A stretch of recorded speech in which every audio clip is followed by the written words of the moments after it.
You know that feeling when your phone buzzes on the table and you glance down and a very specific name lights up the screen? Oh, I know exactly what you're talking about. The dreaded notification. Right. And before you even read the message, you can physically feel your stomach drop. Like your energy just completely vanishes. You haven't even replied yet, but you're already exhausted. Exactly. You're just totally drained. Well, today we are exploring a stack of sources that explain exactly why that happens. And, more importantly, how to stop it. Yeah, which is something I think we all desperately need. For sure. So we're doing a deep dive into the concept of the friendship audit.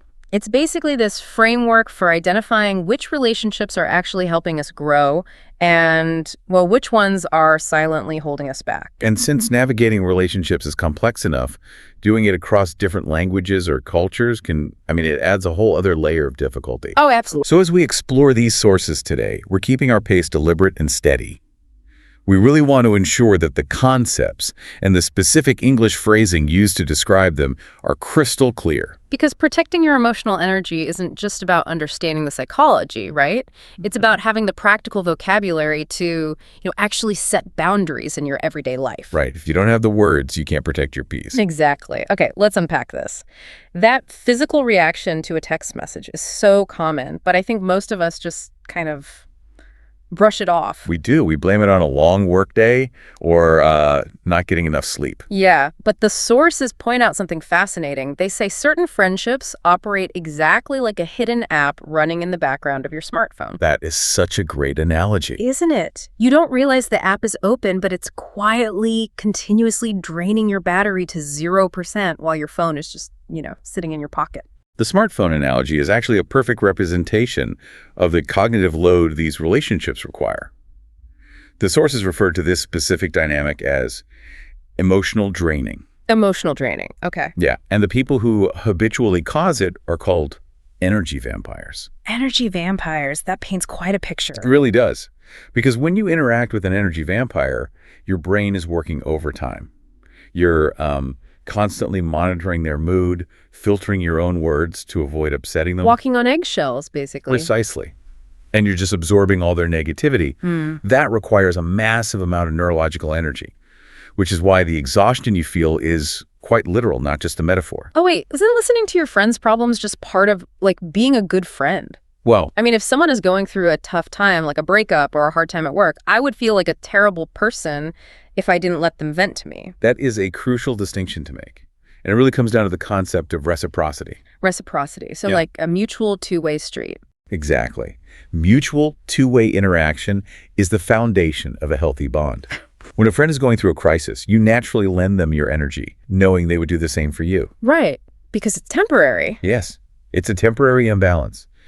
An energy vampire, however, creates a permanent, one-sided friendship.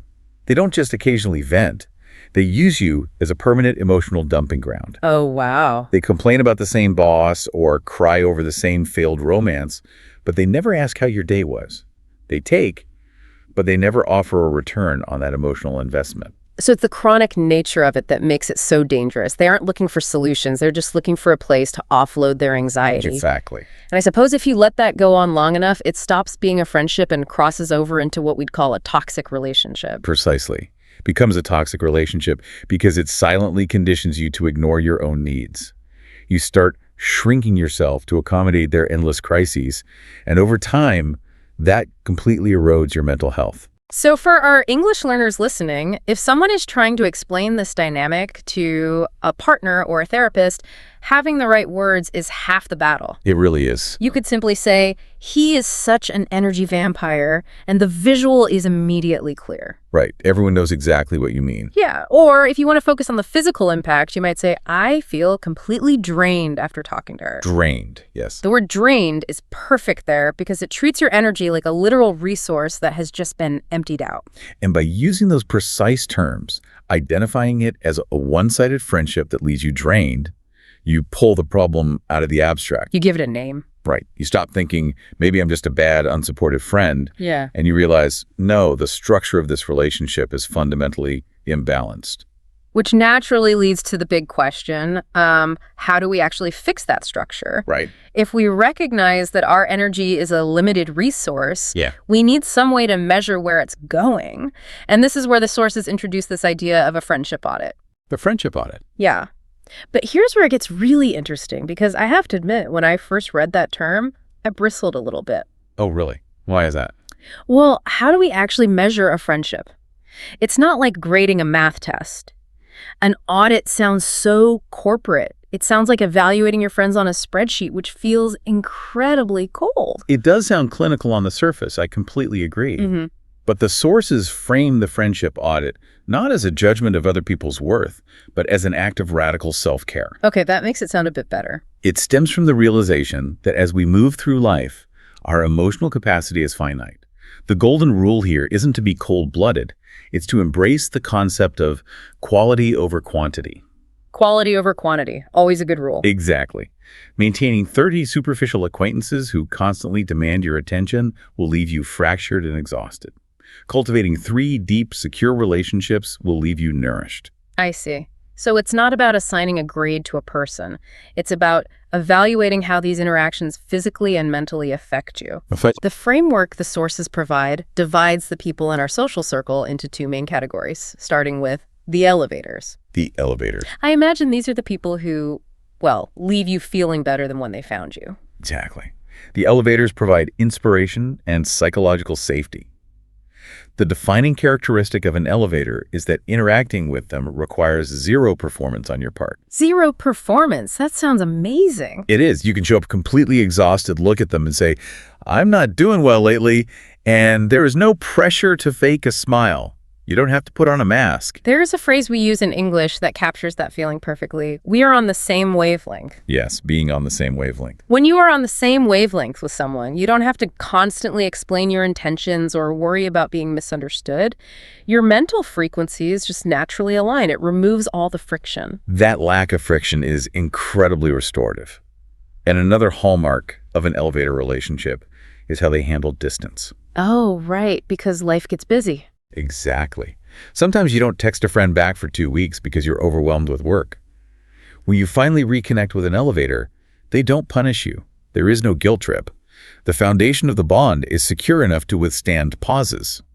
So to describe that dynamic, you might say, they always lift me up. It's that feeling of buoyancy. That's a great way to say it. But of course, if the elevators lift us up, the second category in the audit, the drainers, do the exact opposite. Yes, these are the energy vampires we were talking about earlier. Right. While elevators operate on psychological safety, drainers operate on and actively spread anxiety.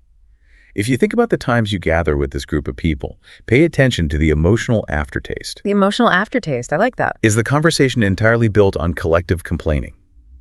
Is the only way you connect through gossiping about others? That kind of interaction provides a cheap, temporary thrill, but it ultimately leaves you feeling hollow. And tense. I noticed a really fascinating detail in the sources about why we feel so tense around drainers. It's not always blatant insults. The sources describe a tactic drainers frequently use called subtle shade. Subtle shade. That is a brilliant term for a very manipulative behavior. Right. It's when someone delivers a criticism but wraps it in the packaging of a joke or a compliment. Can you give an example? Yeah, like someone might look at your new shoes and say, "Wow, you are so brave for wearing those. I could never pull something so crazy off." Ouch. Exactly. On the surface, they're calling you brave, but underneath, they're telling you that you look ridiculous. And a reason that spikes your anxiety is purely psychological. When someone throws subtle shade, they force your brain into a state of cognitive dissonance. Because the words don't match the vibe. Right. You're trying to process a friendly tone of voice alongside a threatening message simultaneously. Your brain senses the hostility, but because it was disguised as a joke, you can't defend yourself without looking overly sensitive. It's so frustrating. It is. It creates a constant, low-level hum of competition and defensiveness. That makes so much sense. You are tense because your brain is constantly on guard for the next hidden attack. And the sources point out that drainers are also incredibly demanding of your time. Very demanding. If you don't reply to their message instantly, they rely on emotional blackmail, saying things like, "I guess you're just too busy for your real friends now." That is a classic manifestation of a one-sided relationship. They view your boundaries as a personal insult to them, rather than a necessary requirement for your own well-being. Okay, so what does this all mean? If we apply this audit and we realize that someone we spend a lot of time with is undeniably a drainer, what is the next step? Oh. Because my instinct, and I think a lot of people's instinct, is to think we need to have this dramatic intervention. Like we need to sit them down, list out all the times they threw subtle shade, and formally end the friendship. But that sounds exhausting in itself. It is exhausting, and in most cases, completely counterproductive. Absolutely do not do that. Okay, phew. Good to know. Confronting a drainer usually just triggers their defensive fight or flight response, leading to more drama, which is exactly what drains your energy in the first place. The most mature approach is what the sources call the slow fade. The slow fade. Just the phrase itself sounds peaceful, like quietly turning down the volume on a radio until you just can't hear the static anymore. That is precisely the goal. The slow fade is essentially social microsurgery. It isn't about ignoring the person completely or being cruel. It is about systematically withdrawing your emotional availability. So you just gently pull your energy back to yourself. Exactly. You're modifying your own behavior so that their negativity simply cannot reach your core anymore. The sources actually outline a 3-step process for this. And the first step is surprisingly grounded. It asks you to actually look at your phone, look at your calendar, and list your frequent contacts. Right. Write down the 5 to 10 people you spent the absolute most time with over the last 30 days. Taking it out of your head and putting it onto paper is vital, right? Very much so. We often assume we spend our time with the people we value most, but data usually reveals that we spend our time with the people who are the loudest or the most demanding. So true. And once you have that physical list of names, step 2 asks you to notice how you feel. You look at each name, and without overthinking it, you tune into your bodily response. Rely on your intuition. Yeah. When you see that name, do you feel relaxed and confident? Or do you feel a knot in your stomach? Do you feel drained? Label how they make you feel. And this step requires profound honesty. You might have known someone since childhood. You might genuinely love them, but you can still recognize that their presence consistently drains your energy. Which is hard to admit. It is. Acknowledging that love and energetic compatibility are two entirely different things is a massive breakthrough. That is a tough pill to swallow, realizing you might need distance from someone you care about. Which brings us to step 3, actually practicing the slow fade. How do you create that distance practically? You start by changing the cadence of the relationship. You stop being the one to initiate conversations. Okay, so don't text first. Right. And when they text you, you intentionally take longer to reply. If they call, you don't have to answer immediately. You can let it go to voicemail and text them back later when you have the mental bandwidth. You're just slowing everything down. You are removing the immediate reward of your attention, which over time naturally changes the dynamic of the relationship. You are simply outgrowing the dynamic. And outgrow is such a helpful word here for our listeners. It really is. We don't feel guilty when we outgrow a pair of shoes, right? It just means our feet got bigger. In the same way, as you evolve, you might simply outgrow certain friendships. It doesn't mean the other person is evil. It just means they no longer fit into your inner circle. Exactly. Your inner circle should be a protected space. But of course, the real test of the slow fade happens when the drainer inevitably tries to pull you back in. Oh, they always do. They are going to invite you to a dinner or a party or a coffee date where you know they just want to complain. And this is where having rehearsed practical English phrases acts as your shield. You need to know how to gently but firmly decline an invite from a drainer without feeling guilty. And without starting an argument.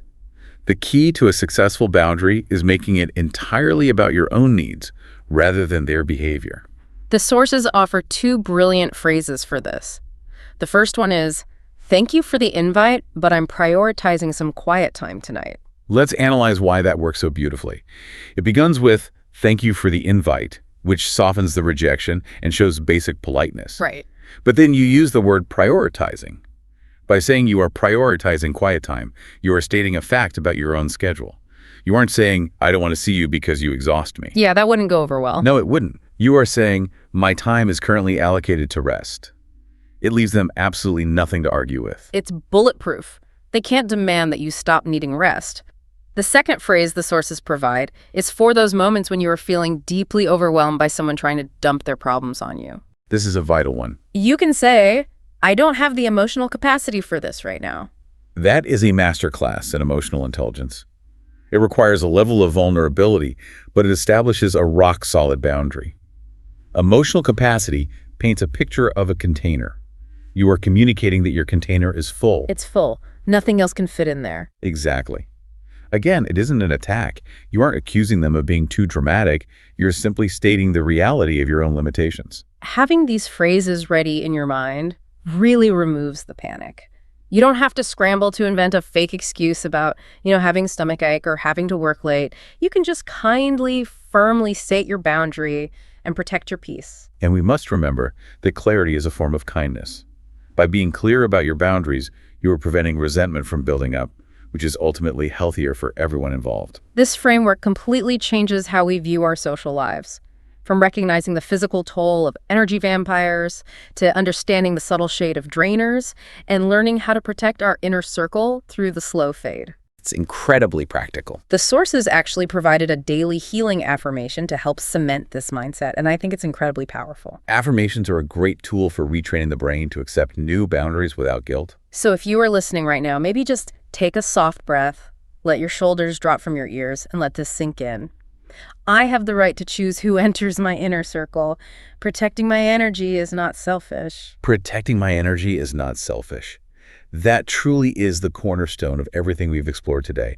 Curating your environment isn't an act of arrogance. It is a fundamental requirement for maintaining your mental health. Beautifully said. By seeking out the elevators and expecting reciprocity, you create a foundation where you can actually thrive rather than just survive your social interactions. It all comes back to closing that hidden app so your battery can finally stay fully charged. It really does. But as we wrap up, I think there is one final, somewhat provocative thought that naturally emerges from all this source material. It's something for all of us to ponder independently. Ooh, a little homework for the listener. What's the question? Well, we spent this entire deep dive looking outward. We focused on how to spot the energy vampires in our lives, how to measure the people draining us, and how to distance ourselves from them. Right. But true self-awareness requires us to turn that friendship audit inward. If we are completely honest with ourselves, looking at our own recent texts, our own complaints, our own demands, are there moments where we might accidentally be the energy vampire to someone else? Oh, wow. That is a humbling thought. Are there relationships where I am the one doing the emotional dumping without offering support in return? It completely shifts the perspective. It really reminds us that we are all capable of falling into these patterns if we aren't careful. Well, thank you so much for joining us on this deep dive today. Whether you are practicing your English phrasing or just rethinking your weekend plans, we hope you feel equipped to evaluate your inner circle, practice the slow fade when necessary, and fiercely protect your peace. We will see you next time.